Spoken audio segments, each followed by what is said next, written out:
Welcome to our channel. Today, start by opening your web browser and navigating to the Canva website. Log into your Canva account or create a new one if you don't already have an account. Once you're logged in, search for the type of design you want to create for your branded merchandise. Choose a suitable template that fits your brand style and customize it as needed.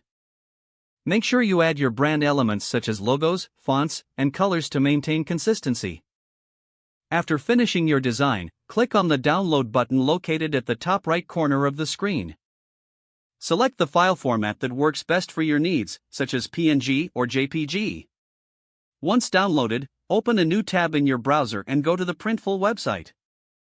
Log into your Printful account or create one if necessary. After logging in, navigate to the Product Templates section.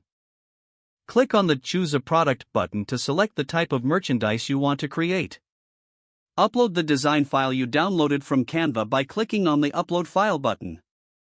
Adjust the placement and size of your design on the product mockup to ensure it looks professional.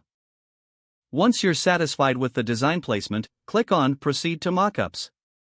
Select the mockup style that best represents your brand for marketing purposes. Review the mockups generated by Printful and select the one you wish to use. Click on the Add to Store button to save your mockup for later use. You can now integrate your Printful store with platforms like Shopify or WooCommerce if needed. Return to Canva to create more designs for additional products using the same steps. With these steps, you can easily connect Canva to Printful and create stunning branded merchandise mockups. If the page does not load, refresh the browser or try again in a private or incognito window.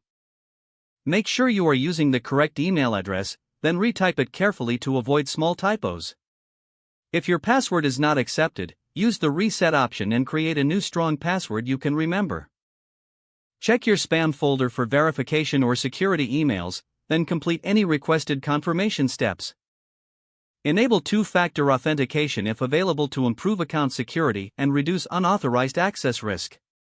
After signing in, review your profile details so your contact information and settings are accurate and current. If you see an error message, note it down and try again after restarting your device and internet connection. Log out when you finish, especially on shared devices, to keep your account and payment information secure. If the page does not load, refresh the browser or try again in a private or incognito window. Don't forget to like this video and subscribe to our channel for more step-by-step tech guides.